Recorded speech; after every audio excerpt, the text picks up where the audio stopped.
Hey, everybody, welcome to this week's episode of The Dish with Denise.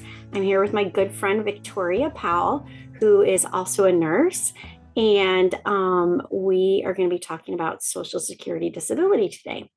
So, Victoria, hello, and would you like to do a quick introduction of who you are and how you're involved with our wonderful limb loss, limb difference community? Sure.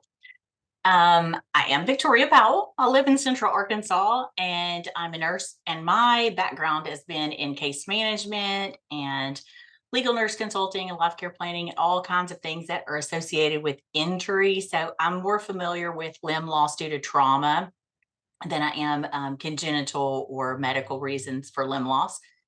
But oh my gosh, like maybe 25 years ago, I had a lady who had gotten her hand crushed in a machine and she lost her arm below the elbow. And it just so happens my brother's a prosthetist, but he's my little brother, so I never gave him much credit for what he did. I honestly didn't know a lot about what he did. And it just so happened that this lady ended up treating at the O&P provider that he works at. And even though he was not involved with her care, because of his association with the facility, I was actually able to go into the back and I got to see the device being made.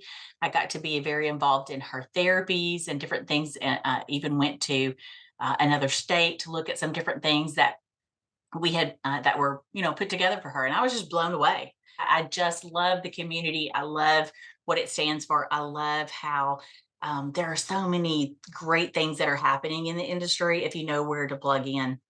And so many people don't know where to plug in. So I like being able to help people plug in. Great. And so you also have a company that does patient advocacy, right? We do. We do. It's called VP Medical Consulting. We have several different service lines, but one of them is on patient advocacy. And so sometimes we just need a voice. Sometimes it's a matter of making sense of paperwork. Maybe it's a problem with an insurance company. It's basically just a way to find someone who can. Usually we know the answer, but not always. But if we don't, maybe we can plug you into somebody who does know the answer. And Denise is one of my go-tos if I have questions. So Sometimes I know answers. I don't know.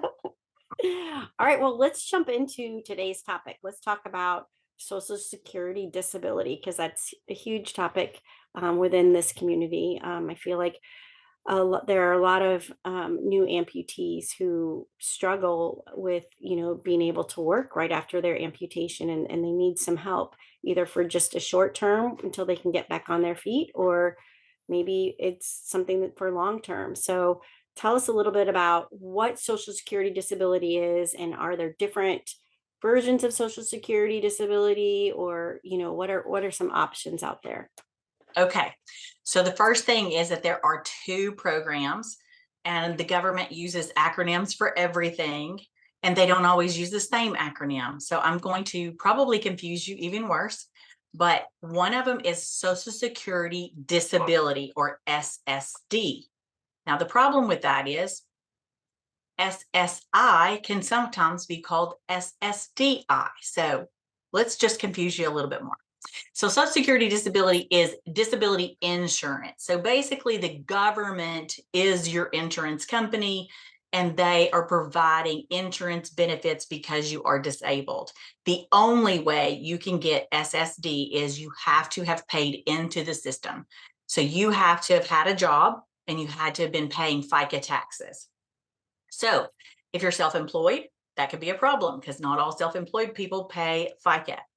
Secondly, if you're a teenager, you may not have had a job or had a job long enough and paid in enough credits. The amount, assuming you're approved, the amount of your SSD is based on the amount of money you made over those last quarters. And we can talk about that a little bit more. In comparison to that, there's also SSI, or Supplemental Security Income. Sometimes it's called SSDI, as in Supplemental Security Disability Income. The difference in it is it's a compassion program. So the funds for this come from the general funds of the government, not based on taxes. And it's much like SNAP benefits, food stamps, something like that, where the benefits are you qualify because you're so indigent that you need some type of support. And that's where the SSI comes in. It's rare for you to get both. It would be not impossible, but it would be rare for you to get both. So, who might be a good candidate to receive these benefits? Like certain qualifications, or what are some of the things that they are necessary when filing for disability? Well, let me back up just a second, because to ask who does it or who could benefit, the first thing to know is that there's a governmental blue book. It's called the Social Security Administrative Blue Book. And this blue book is basically a governmental policy on who is considered disabled. Now, disability as it relates to Social Security disability is a governmental, a legal description, not a medical description. So you can be medically disabled, but Mm, not legally disabled. According to the government, you're either disabled or you're not. There's no partial disability, there's no temporary disability. You're either disabled or you're not. And you have to be disabled for at least 12 months. So they don't take somebody that just had an accident and then you get disability. You have to have had, you don't have to have been disabled for 12 months, but the disability is expected to last 12 months. And if you're applying, mm, I would recommend you're applying before your 12 months is over. But it's a 12-month period of time that has to happen. So then when we go back to the SSA Blue Book, I looked up amputation because I wanted to know what, amputation is listed. And amputation is listed, and it says amputation due to any cause. And so then it lists out who could be disabled under, from an amputation. Anybody that lost both arms at the wrist or above is automatically considered disabled. If you have a hemopelvectomy or a hip disarticulation, those are automatically okay. disabled. An amputation of one upper extremity above the wrist or more, so not fingers, but we're talking about above the carpal joints and above, and an amputation of one leg at the ankle or above, and needing help with mobility. So there's like all these other little things. So one Yeah. limb doesn't necessarily make you disabled unless it is like a hip disarticulation, where it's a significant deal. Both legs would also be a disability, but they have to also need a mobility device, not just a Mm, prosthesis. They have to have a mobility device. gotcha. So anyway, I say that to say that's what's in the blue book. And then that would qualify. Okay, so you have to be completely disabled. Like I said, it's a severe disability. It's not a medical disability. So Mhm. assuming that they have this severe disability, the next thing is they have to have the inability to work. And the whole point of disability is because it's an insurance program, just like your health insurance doesn't like to pay bills, they want to keep that money in their pocket. The government wants to keep that money in their pocket too.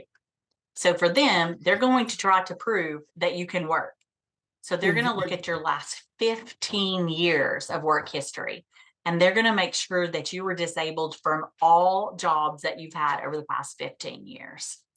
So that's something to consider. Maybe your first job 15 years ago, making minimum wage, was something you might could do again, but you have worked up through the ranks and you making, a Yeah. significantly bigger salary. They don't care. They'll put you back to flipping burgers or whatever it was. Hmm. That's interesting. I guess my question is, so are there any particular things that they need to have gathered when filing for disability? Okay, good thing you asked. The application is very long, and it's going to ask for a lot of information. It's going to ask for your not your medical records. It's going to ask for your medical providers, because it's actually a requirement that the government request your records. So you can't submit records on your own. But I'm Mm, still going to tell you about what you need to get. But the government's going to ask for things like work history, tax forms, all kinds of stuff. But if you think that you're going to file for disability before you ever start the application process, you need to ask for your own medical records, and you need to look at those medical records closely to make sure that they are reflective of what's going on with you. So many times they're not. Denise, you and I have gone I over this know. so many times. We've talked about it all the time. You have to be in control of your medical history. So you want to get all of those records. You want to go back. You want to list all of your doctors. It doesn't matter if you're talking about just your limb loss. The person who may come to your mind is maybe your surgeon, or maybe your primary care, or maybe your prosthetist. Hopefully you have a PM&R doctor. That doesn't often happen either, but let's say you did. You might think about some of those people. But the way disability works is they don't tell you why you get approved or you get denied. So you want to gather all the evidence you possibly can. If you have sleep insomnia, if you have a problem with COPD, if you have a blood pressure problem, whatever it is, you want them to collect the records for all of those people. Yeah. Oh, gamut. But why I tell you to go ahead and get your records is because you want to see what's in there, because they are looking at objective evidence and they don't care about symptoms. So you and I worked on first steps. We worked on all the forms. We try to tell people how to use those forms to communicate with their physician. This is where that becomes very important. So if you even suspect that you're going to be filing for disability, this is a way to make sure that your record reflects what you need it to reflect at the time for the purposes of disability. So like plies, number of plies of socks you're in, how many sockets, Right. what kind of skin breakdown you've had. You need to be saying all these things because your providers see you as somebody who's lost a limb, and maybe you're wearing a prosthesis and they think that you're functioning fine. You have to be the one that says, I struggle with this, or functionally, I have a problem with that. And you want to make sure that that kind of stuff is in the record so that it is going to reflect that when it comes time to file for disability. Yeah. That's some good advice there. I never thought about actually looking at your medical record ahead of time, but it totally does make sense, especially, I mean, we talk about it all the time, right? Um, Only 22% of applicants get yeah. selected for the first go round. And I will say probably, this is my thought, this is just my opinion, but I would suspect that out of the 22% that does get chosen, most of them either had an attorney or there Right. was some other kind of significant factor in this, like Right. blue books full of things like cancer and different things that would be pretty catastrophic. It's And easier to just, yeah, I was gonna say, and just because you get a denial doesn't mean you can't appeal it. Just There's so, actually 4 or 5 different appeals yeah, process. The first one's called reconsideration, and it's basically the first appeal. And then they have what they call an appeal, which is the second appeal. And then the third appeal is, and these, you need an attorney for these. yeah, Uh, the third appeal is called something else. And then by the time they get to the last one, you're actually going to federal court, yeah. federal district court. So Um, so, the whole process, I think, it's also good for people to know that this is a process that doesn't happen right away. So no. make sure that you have other means, to support yourself, or if you need help from somebody.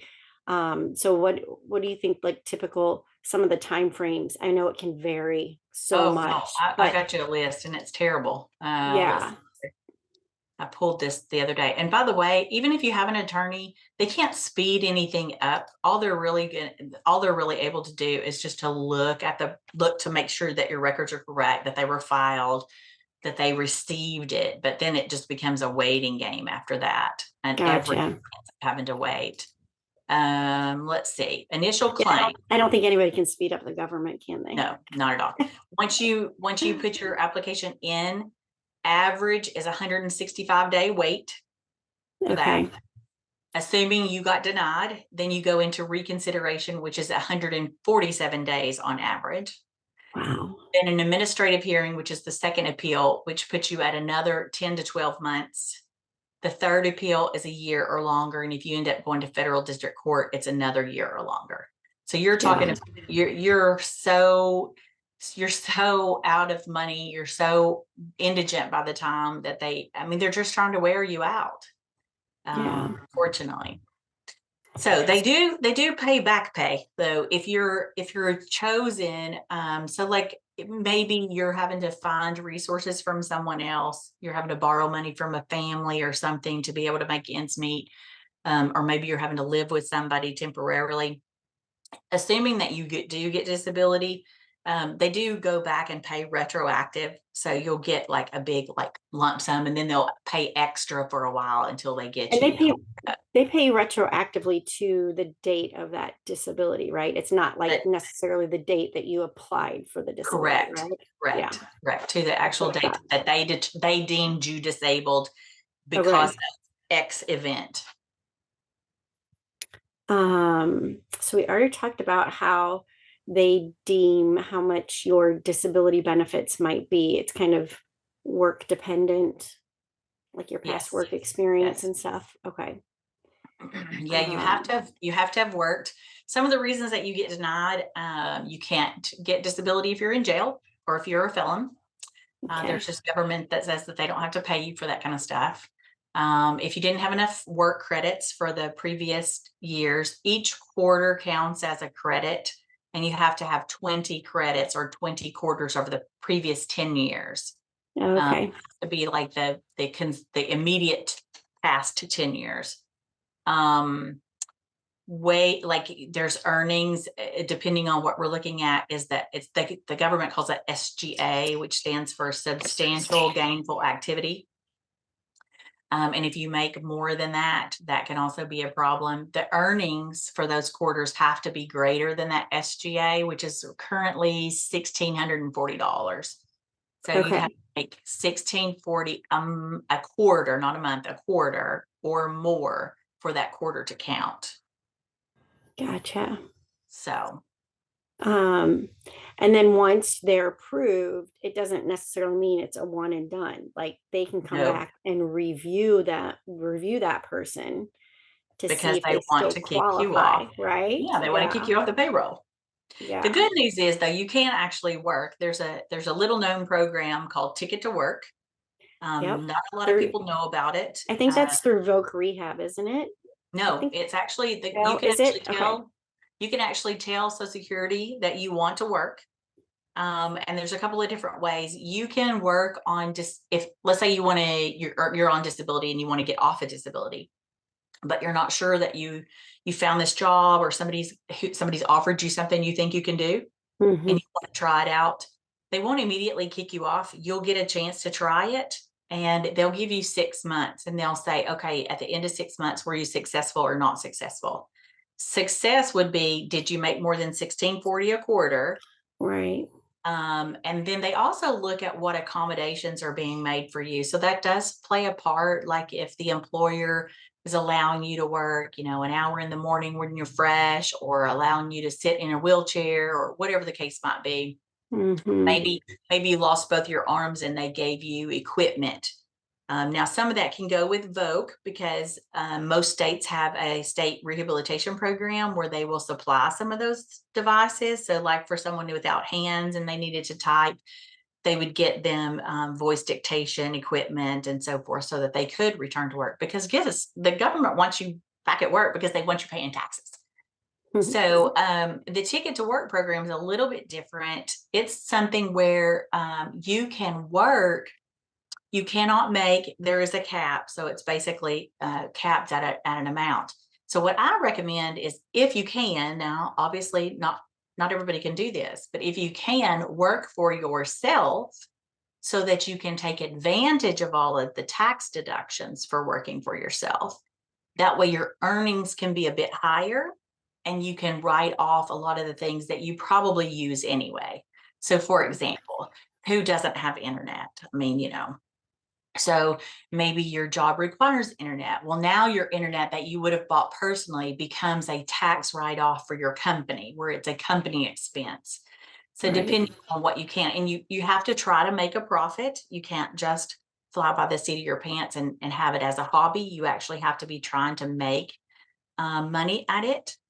But we know not all businesses are successful. So sometimes you take a loss for a while before you get your business off the ground. So there's other ways to do it. But throughout this process, they're going to be looking at you and they want to know, are you still disabled? They're going to still be pulling medical records. So it's very important for you to continue with treatment and do the recommendations from the providers, or explain why you're not doing those treatment recommendations.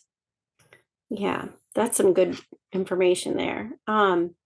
So next question. So, and you kind of we elaborate a little bit on this a little bit, but what are some good resources for people to find out more information about SSD or SSDI, and or who might um, need help with or organizations that might be able to help them with the filing process? Okay, I'm glad you asked that second half, and let me answer that first. So, when you go to file for Social Security disability, you don't have to have an attorney. Um, I usually recommend an attorney by reconsideration, just because there's something that has dropped out. There's some reason for this denial, and perhaps they can combat that in the reconsideration. But initially, you don't have to have help. But some people just need help because you don't know what you don't know. You don't know what paperwork is important, or how to do it. The government sometimes will send you for a disability evaluation, and you might want to know what's going on with that. So the Social Security allows you to have a representative, and it can be a friend, a family member, a nurse, it can be anybody. And they can act on your behalf to file your paperwork and help with the forms and whatever needs to be done. And when they do that, that representative actually, if you were awarded disability, could get a little stipend for helping you. Um, the attorney can do the same thing because they can act as your representative.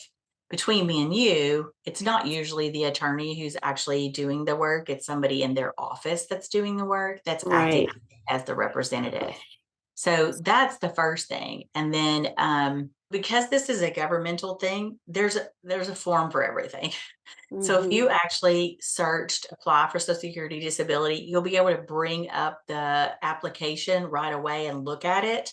You can see all of the data that it asks for up front. There's all kinds of free information on the Ticket to Work program. There's a thing called the Yeah. A account where you can actually put money aside that will not count against you. It's kind of like a trust for people on Medicaid.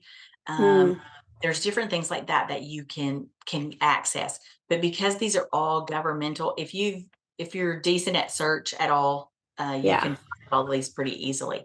Now, interpreting them may be another story. Right. And, people like ourselves, of course, we would help somebody interpret the paperwork. Yeah. Because I didn't know if like any of like the Centers for Independent Living or Voc Rehab or any of those kind of organizations I don't help know with that this. firsthand, but I I can't don't imagine know. that Yeah. Centers for Independent Living or somebody like that wouldn't help. I'm sure Yeah. they would. Or be able to point you in the right direction of an Hmm. organization that could help Hmm. you. Yeah. I know like when I Googled earlier, there's and I was just looking for basic information because I didn't know much of anything about filing for Social Security disability. Like AARP, like if I just Googled like Social Security disability benefits from Social Security disability, I think is what I Googled. And AARP had a really great site on there that and they actually have like it's like a resource center. And then SSA had some resources as well as USA.gov. They had resources, but if you just, like I said, I just Googled benefits from Social Security disability and like all these great resources popped up on them.